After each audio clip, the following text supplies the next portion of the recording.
J'ai travaillé pendant 10 ans chez Créatif, qui est le deuxième installateur de foires et salons en France et en Europe. J'ai commencé un petit poste chez eux et au cours de ces 10 années, j'ai évolué pour aboutir au métier de chef de projet en logistique, donc clientèle et construction des salons, aménagement et élaboration logistique. Et au bout de ces 10 années, il y a de ça maintenant presque 2 ans, j'ai commencé à être fatiguée de courir. C'est un métier très stressant, avec beaucoup d'urgence, et de courir partout pour finalement quelque chose qui n'avait plus de sens pour moi et dans lequel je ne me retrouvais pas, notamment au niveau des valeurs. Je me suis tournée vers l'APEC parce que j'étais cadre et parce que l'APEC est renommée et sérieux. Et j'ai commencé un bilan de compétences avec Sonia. Et je suis arrivée sans vraiment trop savoir, c'était juste des questions. Voilà, qu'est-ce que je suis capable de faire d'autre en ayant un métier aussi à la fois précis, mais avec plein de possibilités.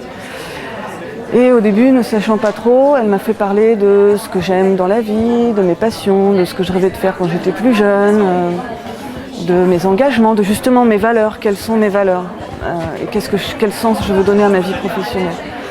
Et puis en discutant comme ça, tout simplement, je me suis souvenue que je rêvais plus jeune d'être grand reporter de guerre et de voyager et de rencontrer des gens et aussi d'aider, d'être utile.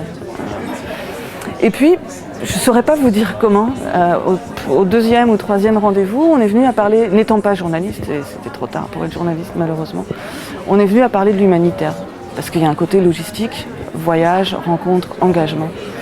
Et on est allé sur un site internet d'une ONG française, on a regardé les métiers dans la logistique. On a sorti une fiche de poste d'un logisticien de l'humanitaire. On a regardé ma fiche de poste dans mon entreprise et ça collait à 90%. En ce qui concerne Marie-Laure, c'est vrai qu'au départ, on a commencé sur l'idée d'un départ en région, sur le sud de la France. Et puis, au fil des séances de travail, il est apparu que ce projet n'était pas forcément aussi solide.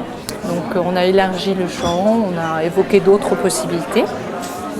Et est apparue l'idée de faire de l'humanitaire parce qu'en réalité, ce qui est intéressant aussi d'analyser en bilan de compétences, puisqu'on a travaillé dans un bilan, c'est aussi l'histoire de la personne, les ancrages, ce qui a été finalement mis en œuvre au cours des années, puisqu'on pense que les choses n'apparaissent pas comme ça du jour au lendemain et que finalement on retrouve dans le passé des éléments qui vont nous éclairer pour l'avenir.